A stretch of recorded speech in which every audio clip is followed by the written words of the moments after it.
before the world called him the greatest, he was just a boy chasing a thief, on foot in rage, with nothing in his hands but fire.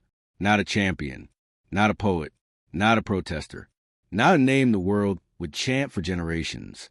Just Cassius, 12 years old, standing in the middle of Louisville, Kentucky, swearing that he'd beat somebody up for stealing his bicycle. That moment didn't just spark a boxer. It lit a fuse that would roar through history. Because this isn't a story about boxing. This is a story about fighting. Fighting for your name. Fighting for your voice. Fighting for the right to say no when the world demands yes. This is about a man who jabbed at injustice as sharply as he jabbed in the ring, who used his fists to win titles, and his words to win wars of the spirit.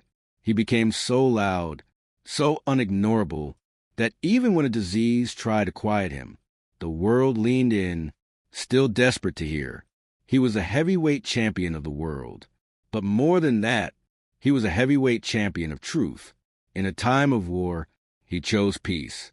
In a time of silence, he spoke. In a time of obedience, he defied. They asked him to fight a war. He said no. The world turned on him. What did he do when the nation turned its back? How far would the government go to silence one man? Did they crush him or awaken something even louder? They called him arrogant. They called him unpatriotic. They called him every name, except the one he demanded they use, Muhammad Ali. And yet, despite it all, or maybe because of it all, his voice still echoes in stadiums, in schools, in streets, in protests, in prayers. This is his story, not told in highlights or headlines, but in the rhythm of rebellion and the heartbeat of history. This is Muhammad Ali, the boxer who fought with his fists and his voice. Louisville, Kentucky, a patchwork of tidy lawns and hidden inequalities, sidewalks that spilled into rights-of-way marked white or colored, a city where doors opened only if you knew your place, and slammed shut if you didn't. Cassius Marcellus Clay, Jr. arrived in January 1942, the second of three children to Odessa and Cassius Sr. His father painted signs. His mother laundered clothes. They share a modest home on Rangeland Avenue, a corner where neighbors exchanged laughter and warnings in equal measure. From his earliest days, Cassius noticed a hush that fell over grown-ups whenever race was at stake. He saw his mother's head lower at a white man's passing. He heard his father sigh when schools refused his application. And he wondered why simple humanity could morph into rigid walls overnight. Yet in every shadowed alley and quiet storefront, Cassius found spark. He raced feral dogs down alleys. He chased stray cats across vacant lots. He learned quickly that speed could be a kind of freedom, even if it only lasted as long as his breath. When he turned 12, that lesson took on new urgency. He'd saved every coin he could find, pennies from the laundry, nickels from odd chores, until he owned his own bicycle, a red and white Schwinn, gleaming like a beacon on dusty roads. It was his ticket to wherever he dreamed. The ice cream stand by Cherokee Park, the baseball field at Seneca Gardens, the promise of wind in his ears.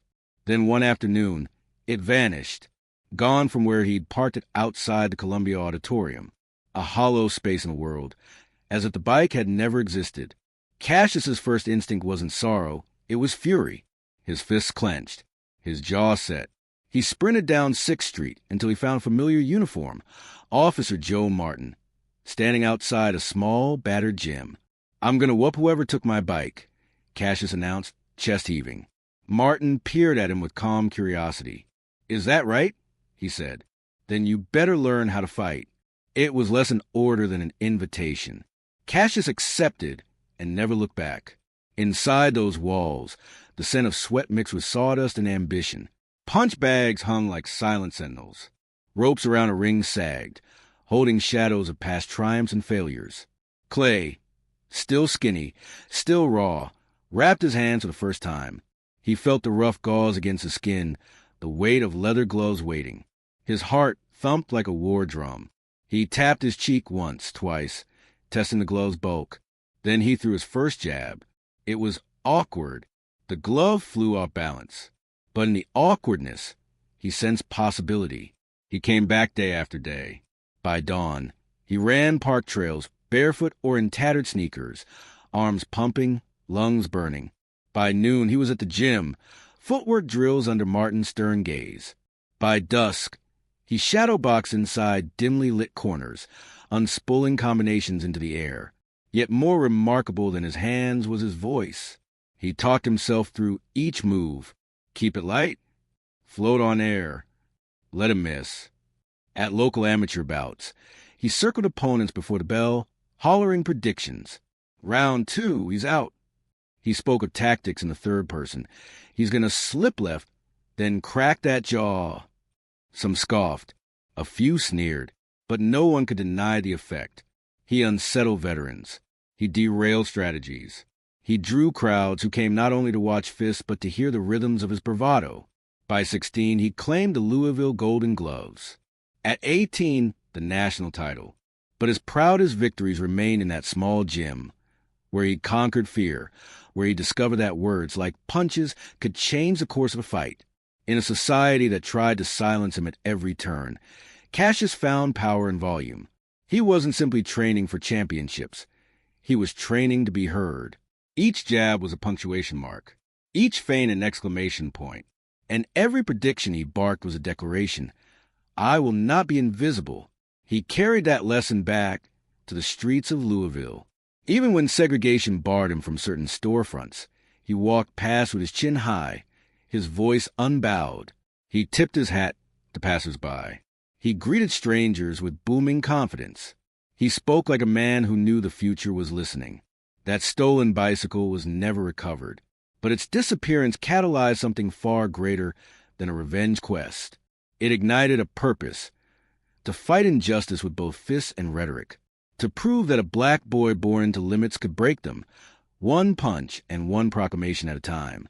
He wasn't just quick on his feet. He was quick in thought, and he talked like he knew he was already a legend. Rome, 1960. A city steeped in history.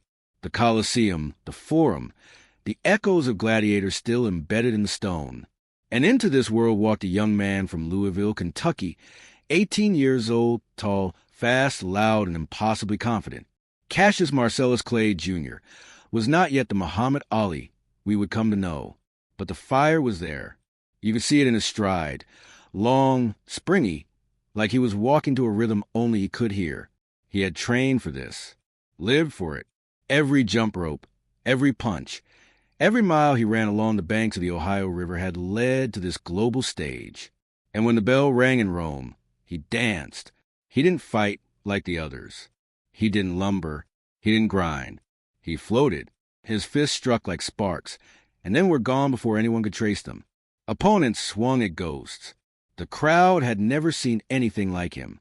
In the final bout, he faced Poland's Zbigniew Peter, a veteran of the ring, a man with a punishing left hand and a face carved from the cold, hard realities of European boxing. Peter wasn't just respected, he was feared. He had broken jaws, crushed ambitions, and stood in the ring like a wall no one could pass.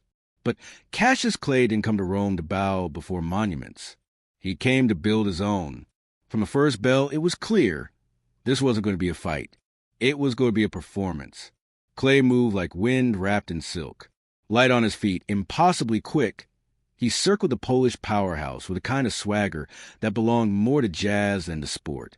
He slipped punches with a grin. He danced backward and landed clean. Where Peter was thunder, Clay was lightning, dazzling, unpredictable, gone before the eye could follow. Each round, he chipped away at the older man's confidence, not through brute force, but with something more unnerving, grace. He didn't just beat Peter, he bewildered him. The crowd began to buzz, then cheer, then roar. Rome, a city that had once watched gladiators draw blood for sport, was now witnessing something transcendent, a boy becoming a phenomenon. And when the final bell rang, when Clay raised his arms and the referee lifted his hand, it felt like time itself paused. The Roman crowd, so often reserved, erupted. It wasn't just applause. It was recognition. It was awe. It was the sound of 1,000 years of history, welcoming a new name into its pantheon. Cassius Clay stood in the center of that ring, arms high, heart pounding, and it was as if the Colosseum had breathed again, as if Julius Caesar himself had leaned forward from the shadows and whispered, "Now that is a champion. Gold, Olympic gold, not given, earned, with style, with brilliance, with the kind of raw, uncontainable spirit that couldn't be taught." In that moment, under the Roman sky, Cassius Clay wasn't just a victor. He was a revelation. Cassius stood on that podium with the medal around his neck, grinning wide and full. The anthem played. And in that moment, he wasn't just a boy from the segregated South. He was an American hero. That's what they told him.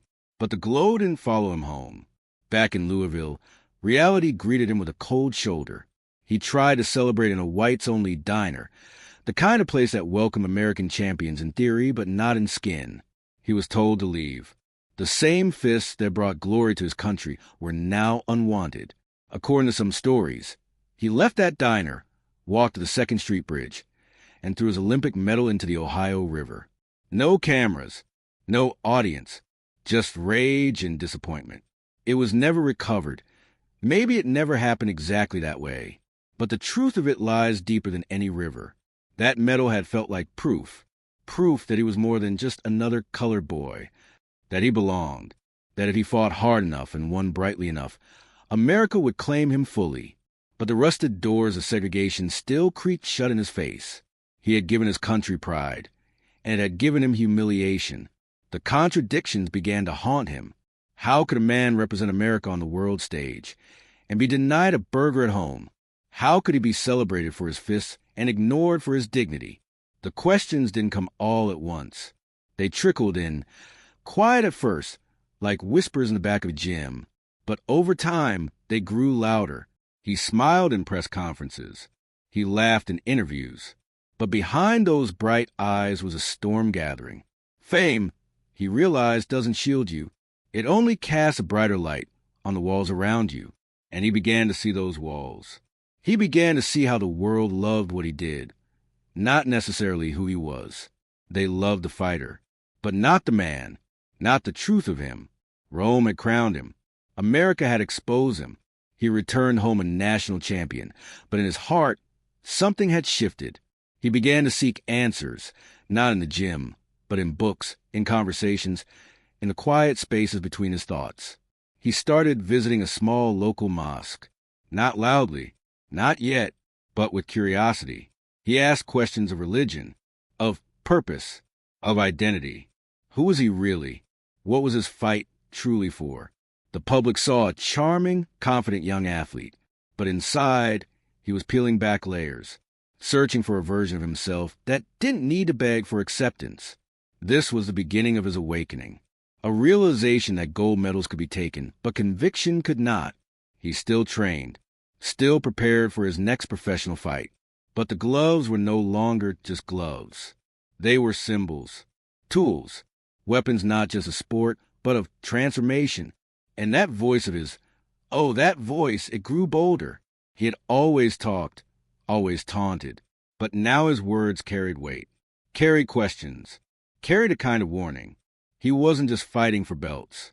He was beginning to fight for truth, even if he didn't yet know how deep that fight would go. There's a line he would say later, long after the podiums and parades. Fame didn't quiet the questions inside me. It only made them louder. And in Rome, those questions had started to echo. They called him loud. They called him cocky. They called him annoying, even dangerous. But Cassius Clay called himself the greatest. And the thing is, he believed it, long before anyone else dared to. At 18, fresh off Olympic gold, he could have faded into the shadows like so many black athletes before him. Accept your medal. Keep your head down. Be grateful. But that wasn't Cassius. He returned from Rome not with humility, but with heat. And when reporters shoved microphones in his face, he didn't just answer questions. He delivered sermons, rhyming, boasting, dancing circles around their expectations like he did in the ring. If you even dream of beating me, you'd better wake up and apologize. He was a showman, a self-made myth-maker. And America, didn't know what to do with him. White audiences rolled their eyes. Black elders whispered caution. But the younger generation, they watched with fire in their bellies. Because here was a young, black man who wasn't afraid of white reporters, of convention, of what they said he should be. He said he was pretty. He said he was unbeatable. He said he was born for glory. And he meant every word. Still, for all the flair and flash, many saw him as just that, a mouthpiece, a gimmick, all talk. But in 1964, the talk would meet the moment, a heavyweight title shot against the most feared man in boxing, Sonny Liston. Liston wasn't just a champion. He was a monster, thick-necked, stone-faced, a man with fists like anvils and eyes that didn't blink. Vegas gave Clay no chance. The press said he'd be destroyed. But Clay, he just got louder. The champ is a chump. I'm young, I'm handsome, I'm fast, and I'm pretty. I'm gonna float like a butterfly, sting like a bee. Sonny Liston can't hit what his eyes can't see. Liston didn't know what to do with it. No one had ever dared to taunt him like that. Cassius mocked his age, his speed, his intelligence. And then, just days before the fight, chaos. Clay storms into a weigh-in screaming, chest heaving, eyes wild. Someone's gonna die in that ring, he shouts. Doctors call a breakdown. They think he's cracked under pressure. They say he's scared. But it was a strategy, an act, theatrics as misdirection. Because while the world was laughing or panicking, Clay was plotting. February 25th, 1964. Miami Beach. The air was thick with tension and cigar smoke. The arena pulsed like a living thing, sweat and anticipation clinging to every surface. Reporters scribbled. Cameras flashed. Bettors barked odds with nervous bravado. And into this storm walked Sonny Liston, the reigning heavyweight champion, with the slow, unstoppable momentum of a freight train. He was menace in motion, shoulders like boulders, a face that didn't flinch. The kind of man who didn't just beat opponents, he broke them. Then came Clay, not shuffling, not stalking, but striding, arms raised, head high, drinking in the lights like he was taking center stage at Carnegie Hall. His eyes were wide, wild with purpose. This wasn't a fighter entering a ring. This was a star stepping into a scene. The bell rang, and right then, Cassius Clay did what he always said he would. He danced, on his toes, impossibly light, circling Liston like a planet in perfect orbit. He darted, in, out, angles no one had trained for. He stung, quick flicks, jabs like needles, sharp enough to snap the head back, but gone before the retaliation could land. Liston lunged and missed. Again and again. The monster was swinging at air, at shadows, at a ghost that refused to be still. What began as confidence turned confusion. Confusion to frustration. Frustration to fatigue. Then, without warning, Clay blinked. Once. Twice. Panic creeping into his expression. He rubbed his eyes, winced. Something was wrong. He couldn't see. Between rounds, his corner was chaos. He shouted that his eyes were burning, stinging like acid. Something's in there, he cried. I can't see him. They rinsed. They wiped, but the pain clung. Keep moving. Angelo Dundee barked. Don't stop dancing. And so, blind, Clay kept circling, fighting now not with vision but with instinct. For nearly 2 full rounds, he dodged punches he couldn't see coming, leaned from danger by feel, by muscle memory, by sheer will, and then, just as suddenly, his vision cleared, the fog lifted, and what he saw in front of him wasn't a monster anymore.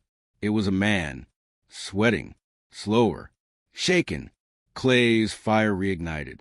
He pressed, picked his shots, made Liston look old. Human.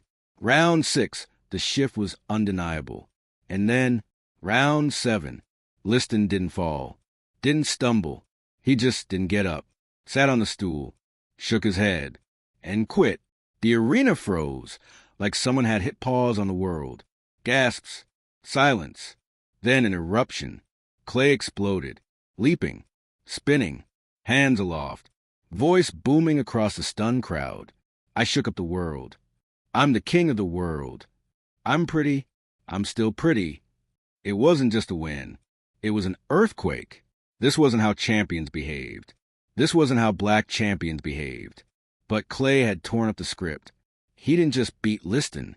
He rewrote what was possible. And that night, under the lights and headlines, something else began to burn. A deeper transformation. One that would soon make his victory in the ring look small by comparison. The cameras were still hot from his victory. The air smelled like sweat, triumph, and disbelief. Sonny Liston had fallen, and in his place stood a new kind of champion.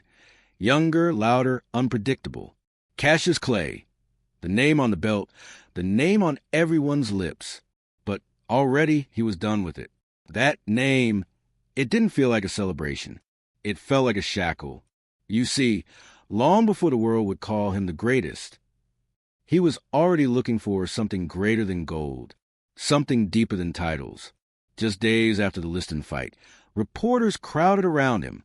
He was beaming, not just with pride, but with purpose. Someone asked if the rumors were true. Was he connected to the Nation of Islam?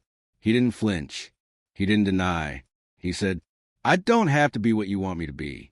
I'm free to be who I want.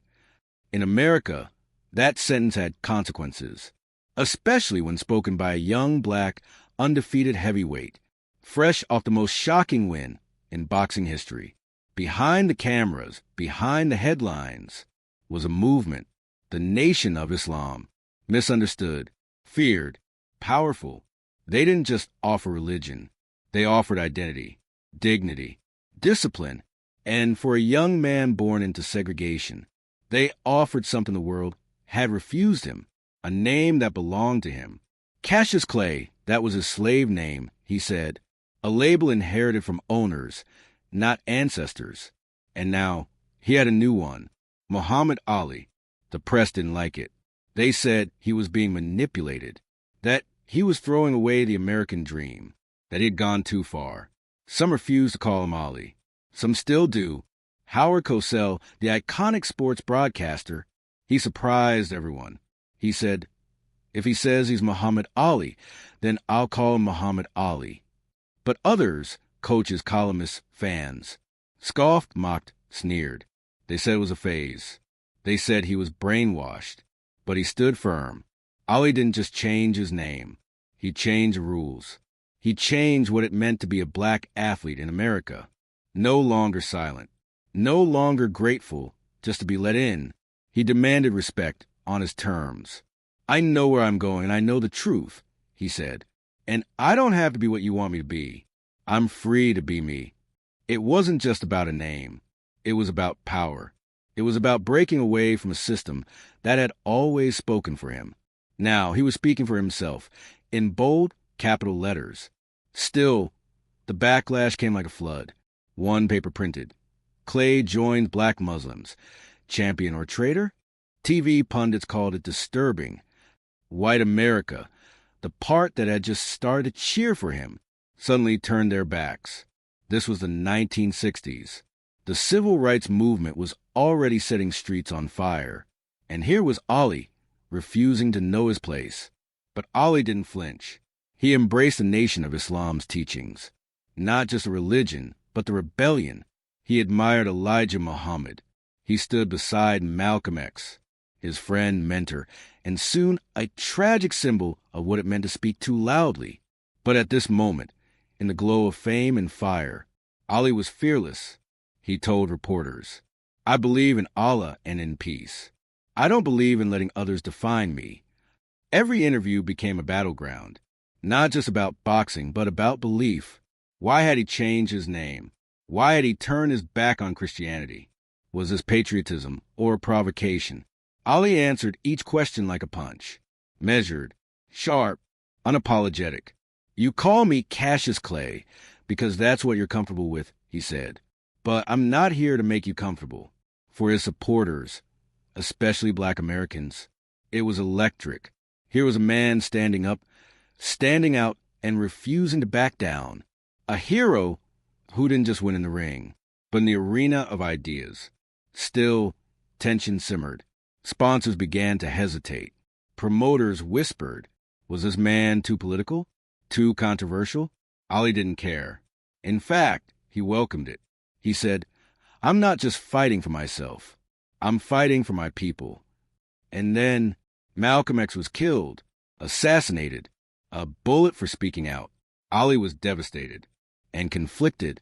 He had recently distanced himself from Malcolm on orders from Elijah Muhammad. Now Malcolm was gone, and Ali carried a quiet guilt, but he didn't stop. He didn't retreat. He leaned further into his new identity, further into the spotlight, further into the fire. Because for Ali, this wasn't a detour from boxing. This was a real fight against erasure, against obedience, against being molded into something he was not. The man who once danced around opponents now danced around controversy, not to avoid it, but to provoke it. Every word from Muhammad Ali's mouth landed like a jab. Every interview became a round in a different kind of fight. I'm free to be me, he'd say. But in America, being a free black man, with his own name, his own faith, and no apologies, was perhaps the most dangerous act of all. He refused to play the humble champion. He refused to play the grateful Negro. He refused to play anything but himself. And the name Muhammad Ali, it became his armor, but it also became a target. Critics didn't just attack his boxing. They attacked his beliefs, his religion, his friends, his manhood. And Ali, he smiled and leaned in. When a reporter called him Cassius, he fired back. I'll whoop you for calling me that. Not as a joke, as a warning, because this was serious. They had cheered him in Rome. They had praised him after Liston. But the moment he stepped out of line, their line, they wanted him silent, small and safe. Instead, he gave them this, I'm not Cassius Clay. I am Muhammad Ali, and I will be remembered as such, even if it makes you uncomfortable. The backlash only grew. The FBI took notes. The government raised eyebrows. Reporters wrote scathing op-eds. To many, he was now more than a fighter. He was a threat. What kind of world, they wondered, allows a loud black Muslim to be champion? But Ali didn't bend. He spoke at colleges. He sparred with journalists. He rhymed, he shouted, he preached. He said, Cassius Clay is the name of a slave. I didn't choose it, and I won't keep it. To some, it sounded radical. To others, it sounded like truth. The Nation of Islam gave him a platform, but he gave it a face. Young, bold, beautiful, unbreakable. And soon, the controversy gave way to something else. Curiosity, admiration, even reverence. Young black men started to see in Ali a version of themselves, free and fearless. He made it cool to question, cool to rebel, cool to be proud. But it wasn't just black America watching. The entire nation watched. The world watched. And Ali gave them a show. He wore his religion like silk, spoke of Allah between punches, spoke of justice between rounds. He told America, your enemies aren't over there. They're right here, in your racism, your injustice, your lies. It was no longer just about changing his name. It was about changing the narrative. And for the powers that be, that was dangerous. Behind closed doors, they discussed him. What would come next? He was a champ, but also a symbol. And symbols scare governments more than fists ever could. So they waited. They waited for a misstep, for a stumble, for an excuse. And they'd get one. But that chapter, that reckoning, was still ahead. For now, Ali reveled in his defiance, in press rooms, in training camps, in neighborhoods where the name Cassius Clay was slowly fading like old graffiti. He wasn't just a boxer anymore. He was a lightning rod. Every time he stepped into the ring, he brought his faith with him. Every punch whispered, I am not yours. Every smile screamed, I know who I am. And when a fan shouted Clay from the stands, he didn't just ignore it. He glared. He said, respect isn't given, it's taken. And I took mine with both fists in my name. Muhammad Ali, the name they couldn't erase, the name they refused to accept, and yet could no longer deny. By now, even the doubters were starting to crack. The wins piled up. So did the headlines. So did the questions. Why won't he just go back to being a boxer? Why won't he shut up and fight? Because he never just came to box. He came to be heard. He came to be seen. And now they saw him clearly, a man of faith, a man of fire, a man who changed his name, not to hide who he was, but to finally claim it. The name they gave him was never his. Now, he had one that felt like a crown and a sword. The war was far away, in the jungles of Vietnam, but Muhammad Ali's battle was right here on American soil, and it was about to change everything. He was 25 years old, in his prime, the reigning heavyweight champion of the world. And then he said no, not in the ring, not to an opponent, to the United States government. He refused to step forward at the draft board. I ain't got no quarrel with them Viet Cong, he said. No Viet Cong ever called me the N-word. The room froze. The headlines ignited, and the fuse lit something far bigger than boxing. Ali wasn't just refusing military service. He was rejecting the very idea that he owed this country his body, while it denied him his humanity. He stood tall, surrounded by flashbulbs and fury. They asked him why. His answer thundered. Why should they ask me to put on a uniform and go 10,000 miles from home to drop bombs, when so-called Negroes in Louisville are treated like dogs? The backlash was immediate and merciless. Within hours, they stripped him of everything: his world title, his boxing license, his passport, his ability to earn. He was convicted of draft evasion, sentenced to 5 years in prison, and a $10,000 fine. Though he would remain free on appeal, the sentence hung over him like a sword. Overnight, Muhammad Ali went from global sports icon to public enemy. TV networks cut him off.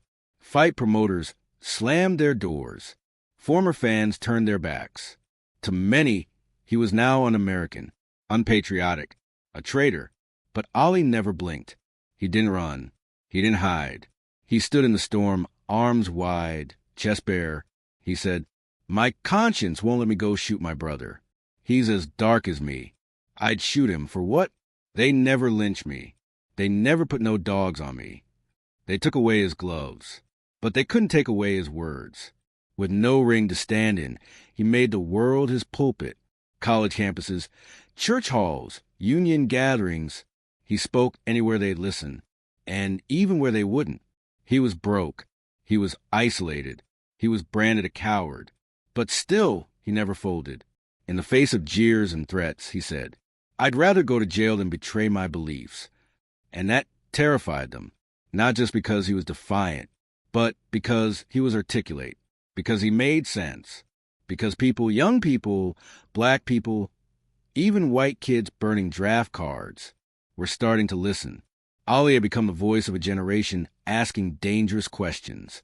Why are we fighting this war? Who gets sent to die? And who gets to stay home? What does it mean to be truly free? And for every insult hurled at him, another voice rose in support. The athlete who once danced under bright lights, now walked alone in the shadows. But he walked with purpose. They tried to silence him, but he got louder. They tried to shame him, but he wore his choice like armor. And as months turned into years, and the war dragged on, the public began to shift. The same reporters who once crucified him now started quoting him. The same critics who had called him a disgrace now wondered if he had been right all along. By 1970, America was a different country. The war was bloody and unpopular. The draft protests louder than ever. And Muhammad Ali still hadn't fought in a ring. He had lost 3.5 years of his prime, millions of dollars, his title, his place in sports history. But he had kept one thing, his soul. In an era of submission, he had chosen defiance. In an era of war, he had chosen peace. And in doing so, he proved something deeper than strength or speed. That true greatness isn't measured by how hard you hit, but by what you refuse to bow to. Eventually, the Supreme Court would overturn his conviction. The country would welcome him back, at least publicly. But something fundamental had changed. Ali wasn't just a boxer anymore. He was a symbol A lesson, a mirror held up to a nation at war with itself. And as he prepared to return to the ring, one question lingered. After everything they took from him, did he still have anything left to give? He was out of the ring, but he never stopped fighting.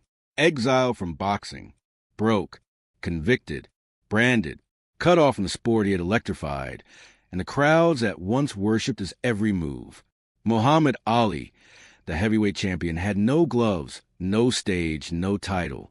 But he had something more dangerous. Time to think, time to speak, time to be heard, not for his punches, but for his principles.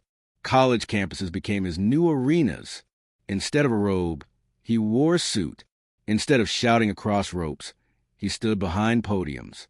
And thousands came not to watch him fight, but to hear what he had to say.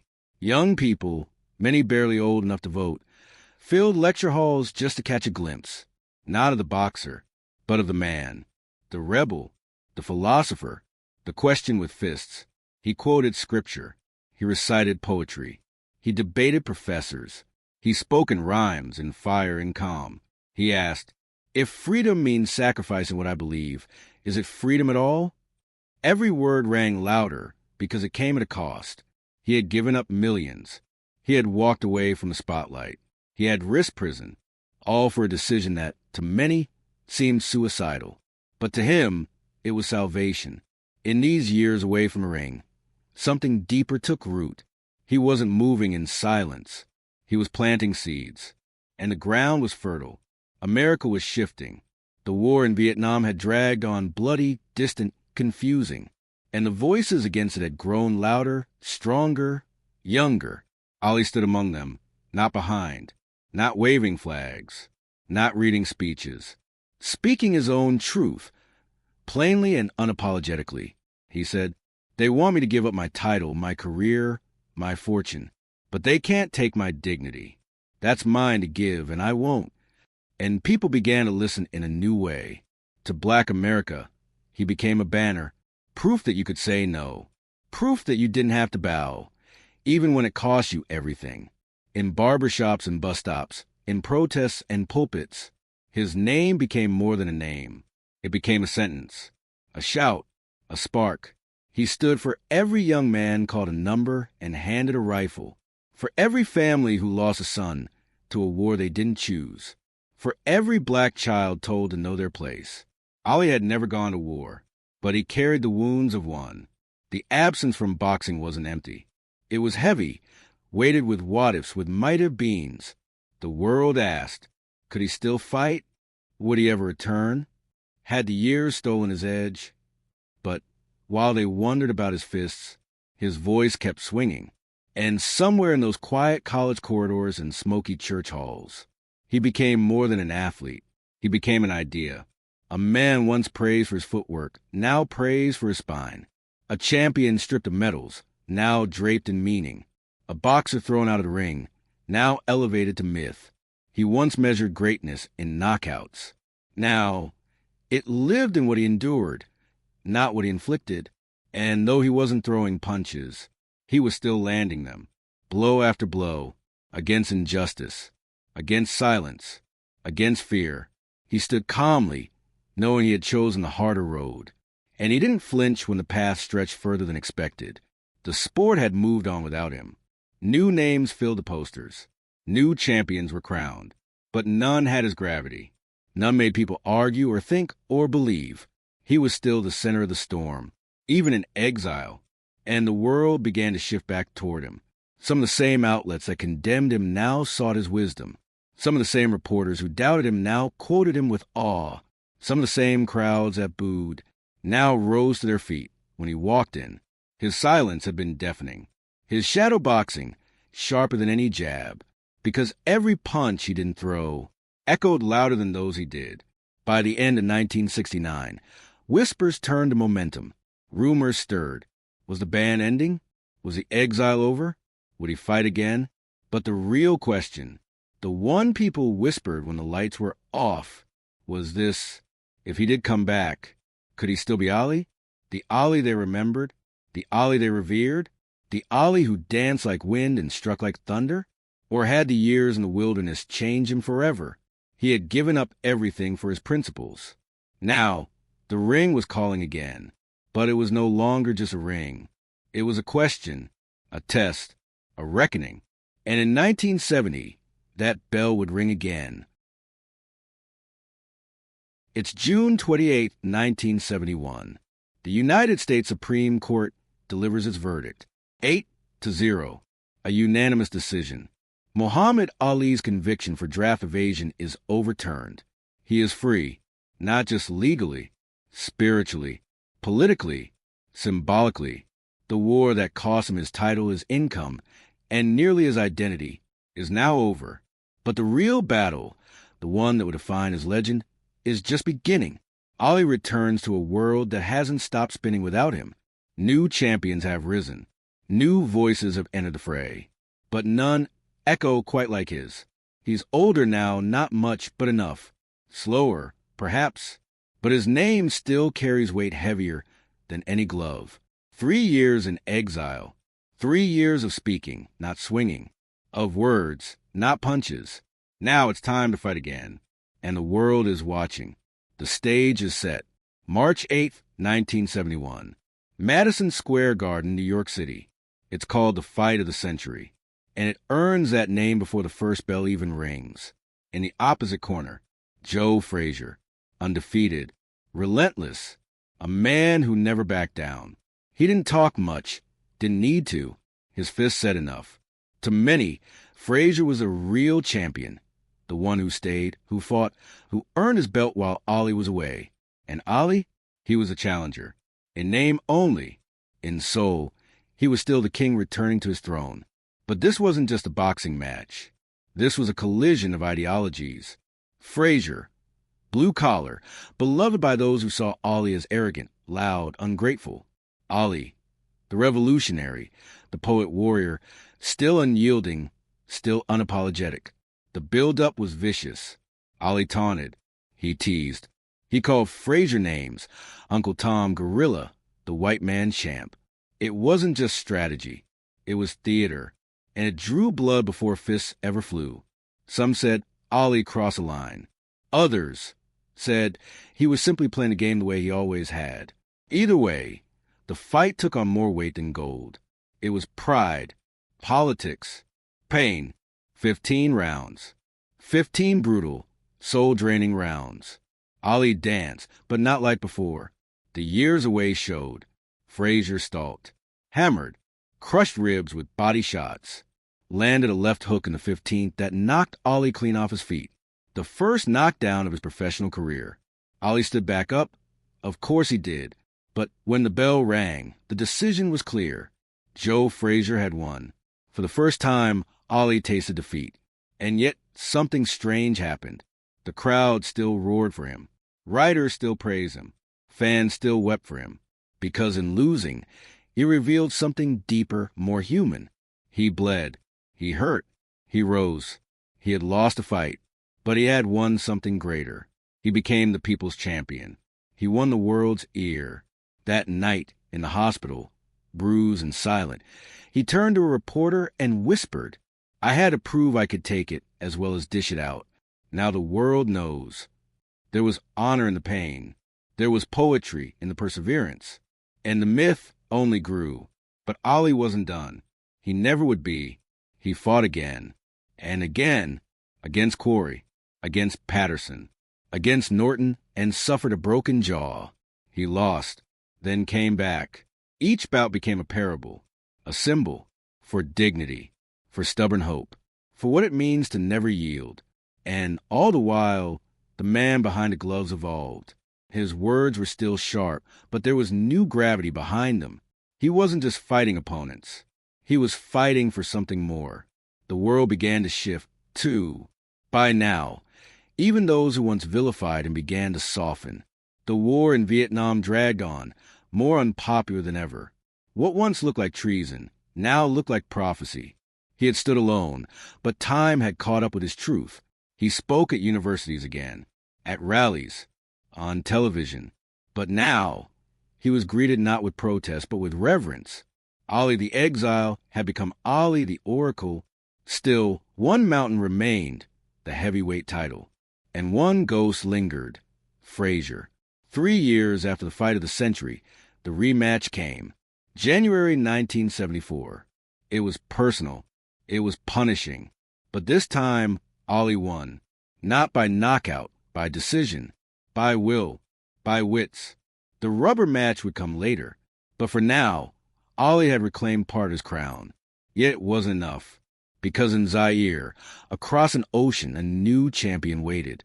Stronger, younger, undefeated, George Foreman. And the world believed Ali had no chance.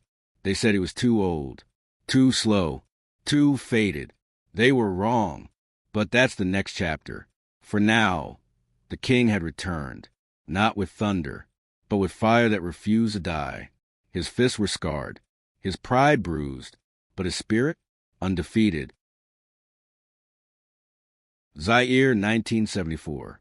In the thick, wet air of Kinshasa, Africa prepared to witness a war. But this war would not be fought with tanks or rifles. It would unfold beneath the floodlights of a boxing ring between two men, one, a quiet destroyer named George Foreman, the other, a man the world believed was past his prime. But he had returned, not to fade. He had come to reign. Muhammad Ali. They called it the Rumble in the Jungle. It didn't begin in the jungle. It began in the mind of a man who loved spectacle more than sport. Don King, a fast-talking promoter with hair that defied gravity, had a dream to host the greatest boxing match the world had ever seen. But not in Las Vegas, not in Madison Square Garden. In Africa, under African skies. He promised both fighters $5 million, an unthinkable sum in 1974. To make it happen, he convinced Zaire's president, Mobutu Sese Seko, a dictator with a taste for power and grand gestures. Mobutu would bankroll it all. In return, Zaire would host a global stage and bury its own darkness beneath the roar of the crowd. George Foreman, undefeated, unstoppable, the reigning heavyweight champion who had crushed legends like Frazier and Norton. He said yes. Muhammad Ali, the exile, the comeback, the firebrand. He wasn't just chasing a title. He was chasing history. But Foreman wasn't any man. He was a wall of muscle and fury. Ali's team begged him not to do it. He was too old, too slow, too mortal. Ali smiled. "I've seen worse," he said. "Besides, I got a plan." The stage was set. Foreman towered in the world's imagination, undefeated, terrifying.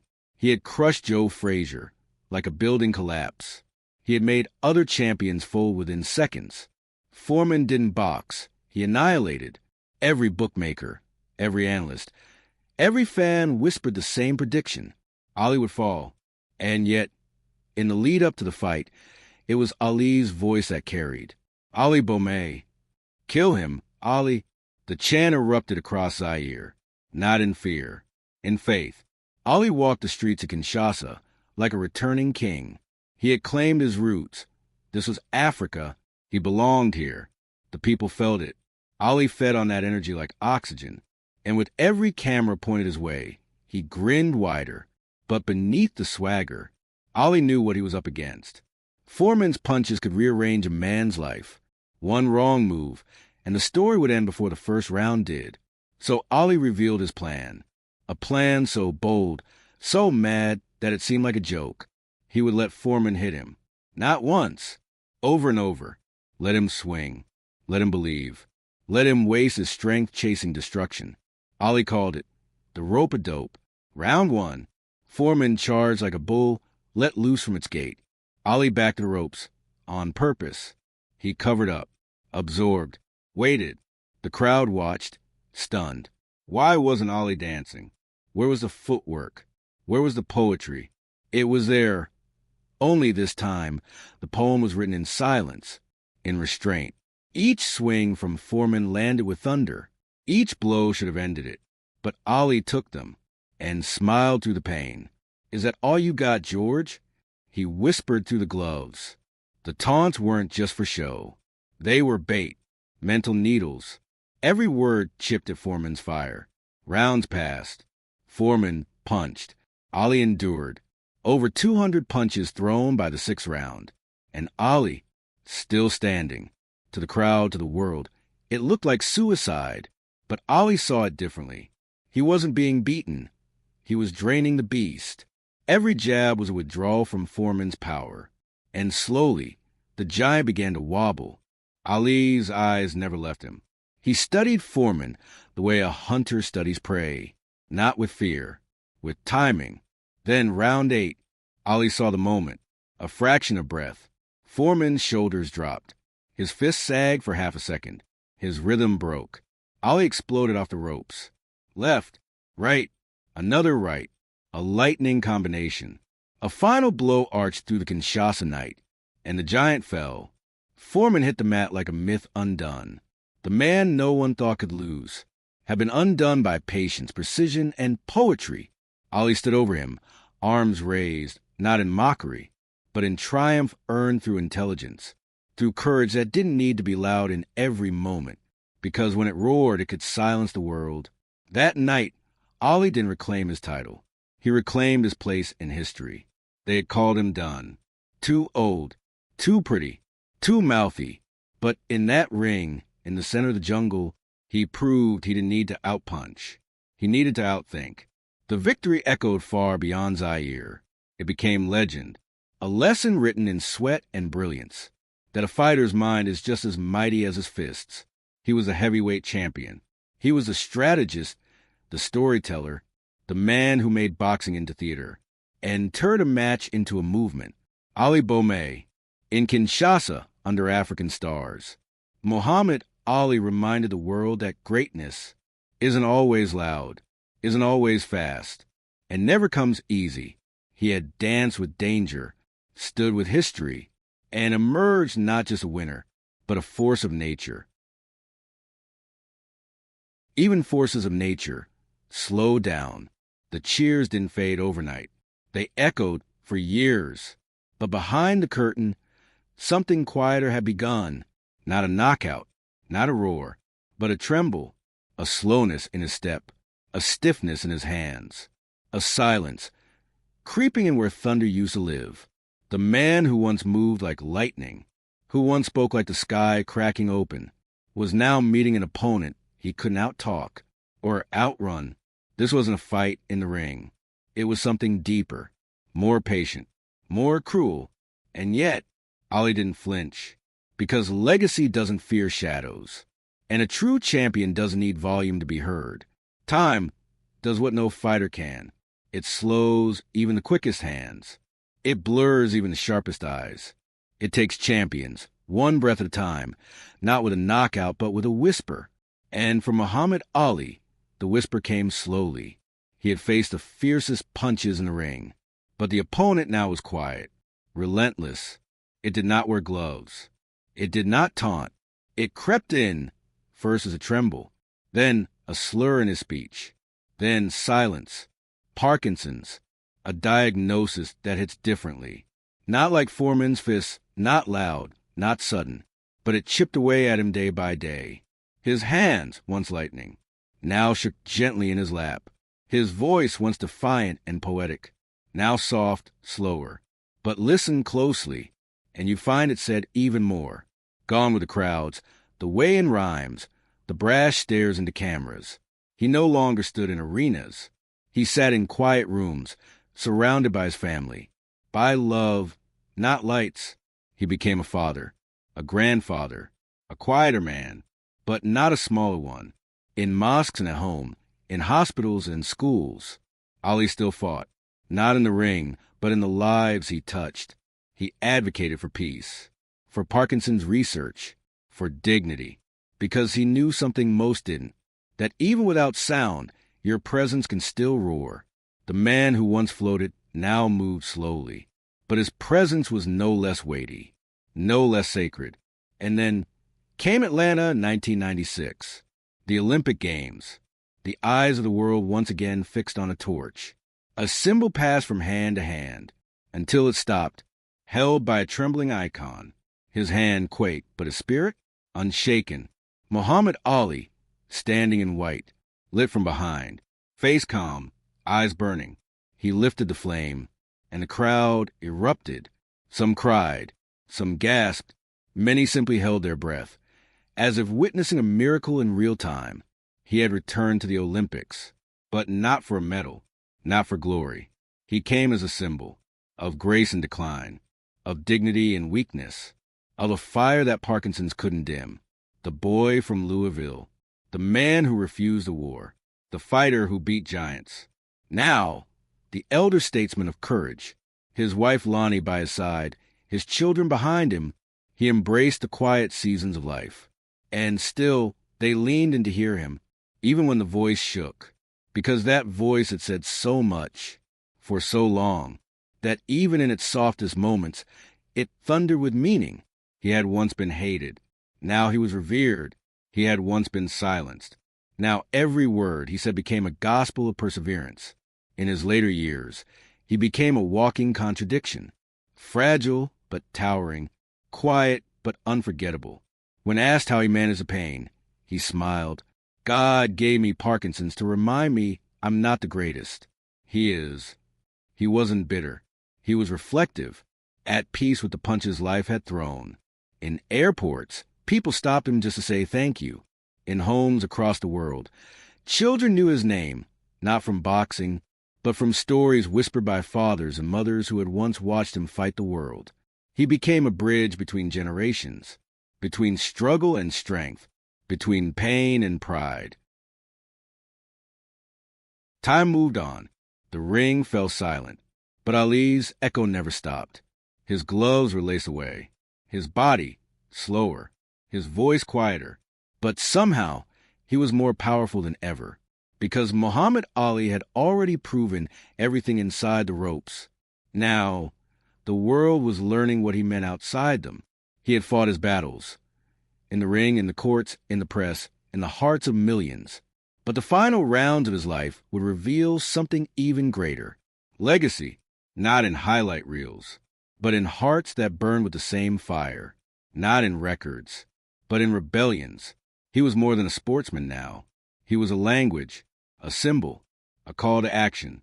His defiance, once controversial, became a blueprint. Athletes who once only played, now spoke. He opened a door, and others walked through. Colin Kaepernick, kneeling not in surrender but in protest, echoing Ali's refusal to stand for a country that refused to stand for him. Serena Williams, dominant and defiant, standing tall in a sport that too often questioned her worth. LeBron James, bold and unflinching, unafraid to say, "I can't breathe," when the world begged for silence.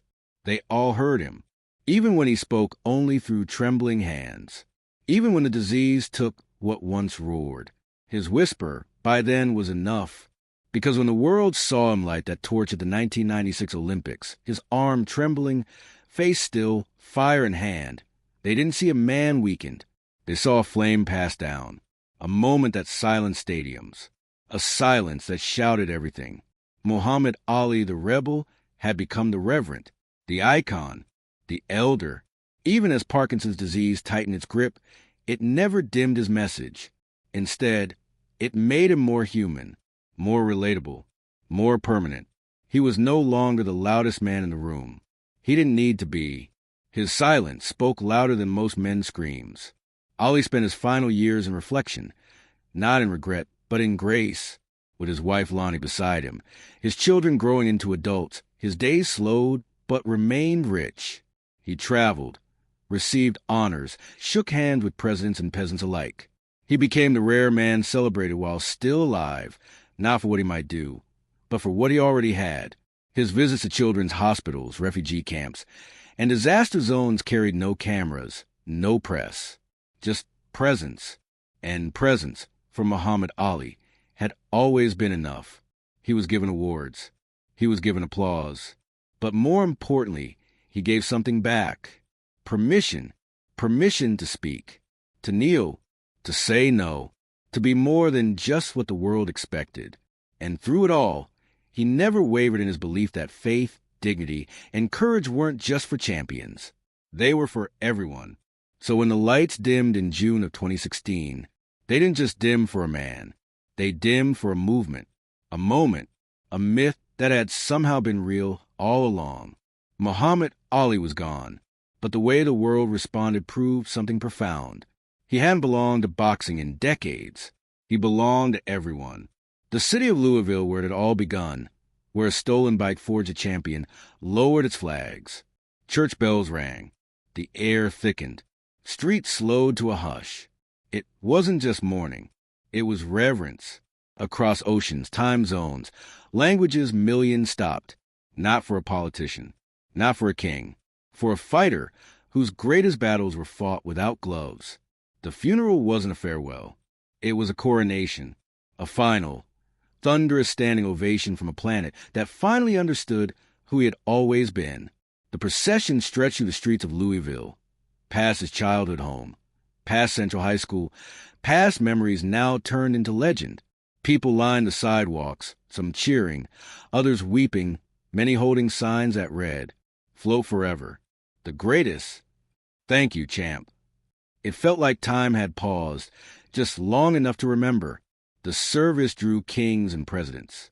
Bill Clinton, Billy Crystal, Malcolm X's daughters. Religious leaders of every faith stood shoulder to shoulder. Muslims, Christians, Jews, Buddhists, Sikhs, all present, because Ali's faith had never divided. It had illuminated. Lani Ali, his wife, stood steady as she spoke. "Muhammad wants us to use his life and his death as a teaching moment," she said, and the world listened. Billy Crystal, his longtime friend, choked back tears as he remembered the man behind the myth. He was funny, he was generous, he was brash, and he was beautiful. Former President Clinton called him a universal soldier for our common humanity. The man who had once been jeered for refusing war was now being saluted by soldiers, honored by heads of state, buried as a national treasure. And yet, the most powerful tribute didn't come from speeches. It came from silence. When the casket was carried past the crowds, fists rose in tribute, eyes closed. Some whispered his poems. Others just stood, stunned that someone so powerful had left. But had he? No, because in death, Ali transcended even more than he had in life. He had lived loud and left quietly, but the silence he left behind echoed louder than his bravest punch. He'd once said, "I wanted to use my fame and this face that everyone knows so well to help uplift and inspire people around the world." And now, he was doing exactly that, one last time, at Cave Hill Cemetery, where he was laid to rest beneath a headstone that read simply, "Service to others is the rent you pay for your room in heaven." It was less a grave, more a monument to purpose. No gold belts, no statues of fists, just a message, a creed, a final truth from a man who had always spoken them. He was gone, yes, but his fingerprints remained. In every athlete who refused to just shut up and play. In every child who dared to speak differently, walk proudly, live loudly. In every voice that shook but still spoke. Ali's greatest trick was never just rope-a-dope. It was resurrection.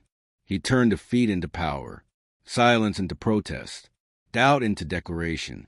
And now, in death, he'd pulled off his final miracle. He made the world stop, just long enough to remember how to be brave. So no, Muhammad Ali didn't fade away. He became something else entirely. A rhythm beneath resistance. A name that still swings harder than fists. A voice that never left.